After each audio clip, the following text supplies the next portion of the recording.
తండ్రే ఒక హీరో, తండ్రే ఒక విలన్ అనేది ప్రతి ఒక్క కొడుకు లైఫ్లో ఈ స్టేట్మెంట్ ఇచ్చుకుంటాడు. అంటే చిన్నప్పుడు వాడు పుట్టినప్పుడు వెనకాల ప్రతి ఒక హచ్చు కుక్కలాగా తండ్రి వెంటనే ఉంటాడు కొడుకు.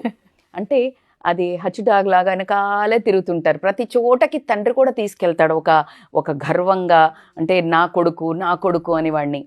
సో కొంచెం ఒక వయసు వచ్చాక ఏమవుతుందంటే తను వెళ్ళే ప్రతి డిస్కషన్లో కొడుకు వినకూడదనో, అంటే బాధ్యతలు కానివ్వండి, లేకపోతే ఏదో ఫ్రెండ్స్తోని కానీ వాడు పెరుగుతుంటాడు కాబట్టికే ఇప్పుడు ఆ తోక అడ్డం వస్తుంది కూర్చోడానికి, అందుకని కట్ చేస్తాడు. సో అలా తండ్రికి కొడుకు అక్కడి నుంచి కొంచెం డిస్టెన్స్ పెరగడం జరుగుతుంది. తర్వాత ఈ తండ్రికి ఎందుకు కోపము, ఎందుకు వీళ్ళిద్దరి మధ్యలో ఒక రకమైన కురుక్షేత్రం స్టార్ట్ అవుతుంది అనంటే టీనేజ్ నుండి స్టార్ట్ అవుతుంది. మోస్ట్లీ టీనేజ్కి కాస్త ముందు, ఇప్పుడు టీనేజ్ అంటే టీనేజ్లో లేదు, ఇప్పుడు కాస్త ముందుకే వచ్చేసింది టీనేజ్. కాబట్టి ఎందుకంటే తండ్రికి బాధ్యత అనేది ఉంటుంది. ఏంటి, నా కొడుకు బాగుపడాలి, నా కొడుకు ఒక బంగారు భవిష్యత్తు కావాలి, వాడు ఏ చెడు దారిలో పడతాడేమో.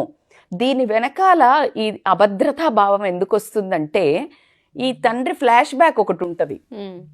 ఎలా తండ్రి తల్లి చెప్తే విన్నాడో లేదో, లేకపోతే ఏదైనా మిస్టేక్స్ చేసి తండ్రి చెప్తే వినకుండా కరెక్ట్ చేసుకోకుండా ఉంటే ఏదైనా రాంగ్ డైరెక్షన్ వెళ్ళుండొచ్చు, లేకపోతే వింటే పాజిటివ్ డైరెక్షన్ వెళ్ళుండొచ్చు.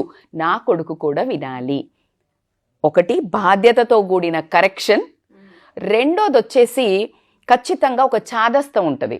ఏంటంటే ఆ చాదస్తము, నా కొడుకు నేను చెప్తా, అంటే నా ప్రొడక్ట్ కదా, నేను చెప్పిందే వినాలి. ఇక్కడ తెలియంది ఏంటి అంటే అలా నేను చెప్పింది వినాలి అంటే వినరు. ఎందుకు వినరు అనంటే, ఇప్పుడు ఒక చెట్టు పెట్టావు ఉషా, నువ్వు ఆ చెట్టే ఉదాహరణ తీసుకుందాం మనం. ఆ చెట్టుకు నీళ్ళు ఒకటే పోసావు, కొన్ని ఎప్పుడో నీకు గుర్తొచ్చినప్పుడు పోస్తున్నావు, అంటే నీకు గుర్తొచ్చినప్పుడే కొడుకుతోటి టైం స్పెండ్ చేస్తున్నావు.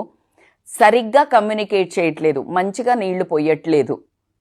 తర్వాత నువ్వు మధ్యలో ఎండలో పెట్టాల్సి ఉంటుంది, లేకపోతే ఎండ పడుతుందా లేదా, షెడ్ కింద ఉందా, ఎక్స్పోజర్ ఉందా లేదా లైఫ్లో.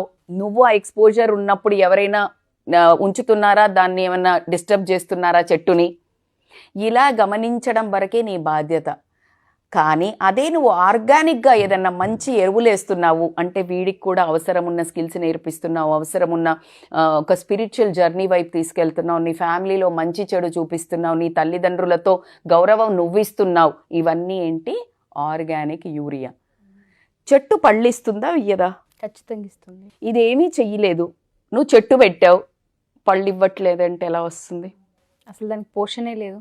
ఎగ్జాక్ట్లీ. పిల్లలు కమింగ్ టు ద కొడుకు. సో ఎప్పుడైతే ఈ చాదస్తం, నా కొడుకు నా మాట వినాలి అనే చాదస్తము ఎక్కువ అవుతుంది, ఖచ్చితంగా ఆ కొడుకుకి కోపం రావడం అక్కడి నుంచి స్టార్ట్ అవుతుంది. ఎందుకంటే వాళ్ళ హార్మోనల్ చేంజెస్, ఇప్పుడున్న అప్డేటెడ్ వర్షన్ కొడుకు ముందే. Third, the most important factor, వీళ్ళు దూరం అయ్యే కురుక్షేత్రం బిగిన్ అయ్యేది ఎక్కడంటే ఇద్దరు ఎవరు, మగవాళ్ళు అనగానే ఫస్ట్ ఉండేది ఏంటి, అహం. ఈ అహం అనేది దేవతల కాలం నుంచి తీసుకున్న, ఇప్పుడు మనం శివుణ్ణి తీసుకున్నా, ఎవరిని విష్ణుమూర్తిని తీసుకున్నా, ఇలా ఉన్నాయి కాబట్టికే ఫ్యాక్టర్ పక్కన పెడితే అది వాళ్ళ జన్మ హక్కులాగా ఉంటుంది. అందుకే నీకు కూతురికి తండ్రికి పడదు గొడవ, తల్లికి కొడుకుకి పడదు గొడవ, జెండర్ చేంజ్. ఈ అహం అనేది సబ్సైడ్ అవుతుంది.